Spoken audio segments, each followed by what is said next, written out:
வணக்கம். News today I செய்திகளுக்காக செய்தி வாசிப்பாளர் அபிதா ராஜேந்திரன். பாரதிய ஜனதா கட்சியின் பட்ஜெட் விளக்க தெருமுனை கூட்டம் அயனாவரம் மார்க்கெட் பகுதியில் நடைபெற்றது.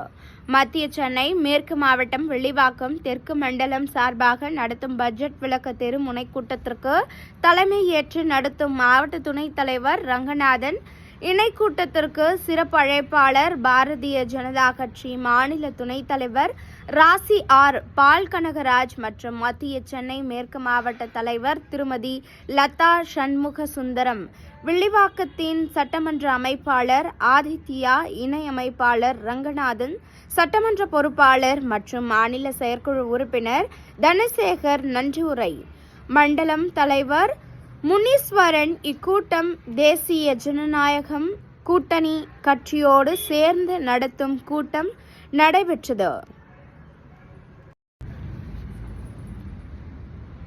இதில் கலந்து கொண்ட பொதுமக்கள் சுமார் 500க்கும் மேற்பட்டோருக்கு நலத்திட்ட உதவிகளாக புடவை வழங்கப்பட்டது.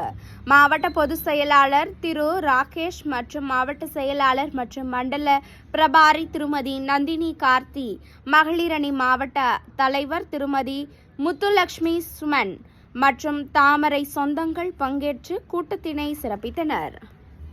மாதந்தோறும் எடுக்கப்படும் சொன்னாங்க. அந்த மாதிரி எடுக்கல. அதே மாதிரி 2 மாதம் தான் எடுக்கிறாங்க. நம்மளுக்கு அந்த மாதந்தோறும் எடுத்தாங்கன்னா 100 யூனிட் வந்து மின்சாரம் ஃப்ரீன்னு சொன்னாங்கல்ல, அந்த 100 யூனிட் மின்சாரம் கிடைக்கும். அதை எடுக்கவே இல்லை. கல்வி கடன்கள் அனைத்தும் ரத்து செய்யப்படும் சொன்னாங்க. அதையும் செய்யல. நகை கடன்கள் அனைத்தும் ரத்து செய்யப்படும் சொன்னாங்க. ஒன்றும் செய்யல. டீசல் விலையை நாங்கள் வந்தோடனே 4 ரூபாய் குறைப்போம் நாங்க. அதையும் செய்யல. ரேஷன் அட்டை வச்சுன்னு இருக்கிற அனைத்து குடும்ப பெண்களுக்கும் உரிமை தொகை வந்து 1000 ரூபாய் கொடுப்பாங்க. எல்லாருக்கும் கொடுத்தாங்களா? தகுதி உள்ள பெண்களுக்கு பார்த்து கொடுத்தாங்க. அதுலேயே பாகுபாடு.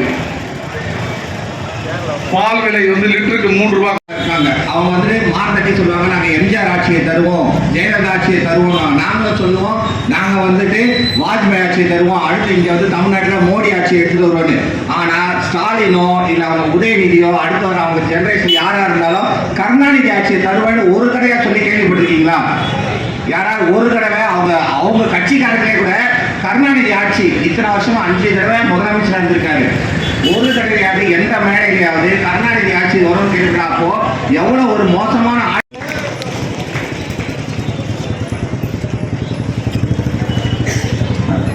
அடுத்தபடியாக நம்முடைய மாநில செயற்குழு உறுப்பினரும் சட்டமன்ற அமைப்பாளருமான மரியாதைக்குரிய ஆதித்யா.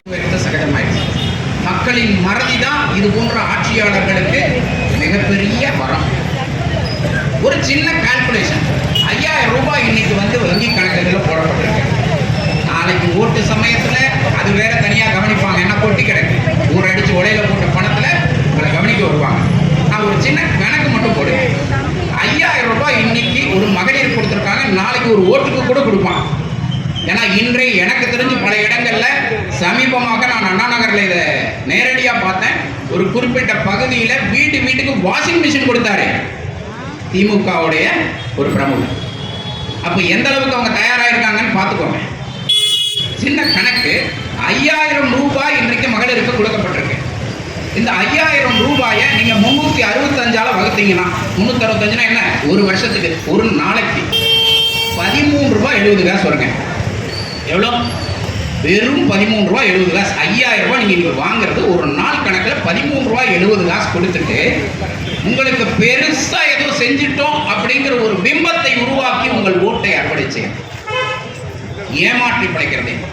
ஆனா இந்த சதுரங்க வேட்டையான ஒரு படத்துல ஹீரோ வந்து ஒரு டைலாக் சொல்லுவான், ஒருத்தனை ஏமாத்தணும்னு முடிவு பண்ணிட்டா அவனுடைய பேராசையை தூண்டணும். மக்களிடம் பேராசையை தூண்டுவதையே திராவிட முன்னேற்ற கழகம் ஒரு பணியா செஞ்சுக்கிறது.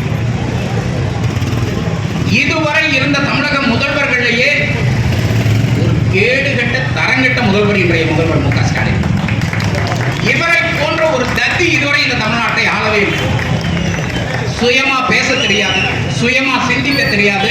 எத்தனையும் வைத்துக்கொண்டு இவர் தன்னைத்தானே இந்தியாவின் நம்பர் 1 முதல்வர் சொல்லுகிறார். இன்னொன்னும் சொல்றாரு, எந்த கொம்பனும் குறை சொல்ல முடியாத ஆட்சி என்னோட ஆட்சி. உங்க மனசாட்சி நீங்களே தொட்டு பார்த்துக்கோ. குறை சொல்ல முடியாத ஆட்சியா? சாலைகள் முறையா இருக்கா? உங்க வேண்டும் என்பதை மக்கள் தெளிவாக உணர்ந்து கொள்ளும். அந்த உணர்வு இல்லாத பட்சத்தில், அந்த உணர்வு உங்களுக்கு வராத பட்சத்திலே எந்த தமிழக பாரதிய ஜனதா கட்சியினுடைய மாநில தலைவர் அன்புக்குரிய நயினா நாகேந்திரன் அவர்களுடைய ஆணைக்கிணங்க தமிழகத்திலே தற்போது அமைந்துள்ள மதிப்பிற்கும் மரியாதைக்கும் உரிய தமிழகத்தின் முன்னாள் முதலமைச்சர் அண்ணன் எடப்பாடி அவர்கள் தலைமையில் அமைந்துள்ள கூட்டணி கட்சியின் சார்பாக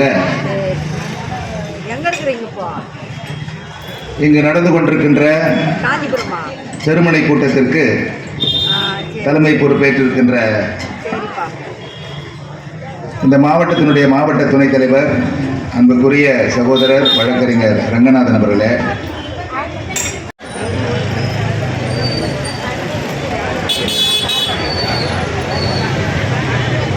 சிந்திப்போம் ஒருமுறை, நிமிரட்டும் தலைமுறை, வாக்களிப்போம் இம்முறை ஜனநாயக கூட்டணிக்கு.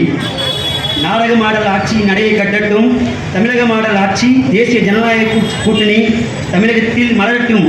நாளை நமதே, தமிழ்நாடும் நமதே என்று கூறி சிறப்பித்த நமது மாநில துணைத் தலைவர் திரு பால் கனகராஜ் அவர்களையும், இந்த கூட்டத்தினை தலைமை தாங்கி நடத்தி கொண்டிருந்த மத்திய சென்னை மேற்கு மாவட்ட தலைவர் திருமதி லதா சண்முகசுந்தரம் அவர்களையும், இக்கூட்டத்தினை சிறப்பாக ஏற்பாடு செய்த திரு மாவட்ட துணைத் தலைவர் திரு டி ரங்கநாதன் அவர்களையும் மற்றும் தேசிய ஜனநாயக கூட்டணி கட்சியின் மாநில மாவட்ட பகுதி நிர்வாகிகளுக்கும் மற்றும் என் உயிரினும் மேலான தாமரை சொந்தங்கள் அனைவருக்கும் வில்லிவாக்கம் தெற்கு மன்ற சார்பாக நெஞ்சார்ந்த நன்றிகளை தெரிவித்துக் கொள்கிறேன்.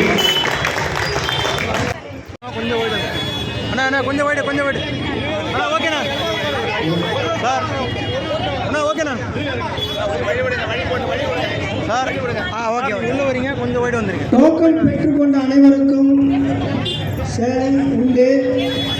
ஒவ்வொரு லைனாக வரவும். அனைவரும் அமைதியாக வரவும். கடந்து கொண்டிருக்கும் அனைவருக்கும் ஒரு அற்புதமான ஒரு செய்தி. பாரத பிரதமர் உங்களோடு பேச இருக்கிறார். பொதிகை தொலைக்காட்சியில் மனதின் குரல் நிகழ்ச்சியில் பிரதமர் பேசுகிறார். கண்டிப்பாக நீங்கள் அனைவரும் அந்த நிகழ்ச்சியை கேட்டுக்கொள்கிறோம். மனதின் குரல் நிகழ்ச்சி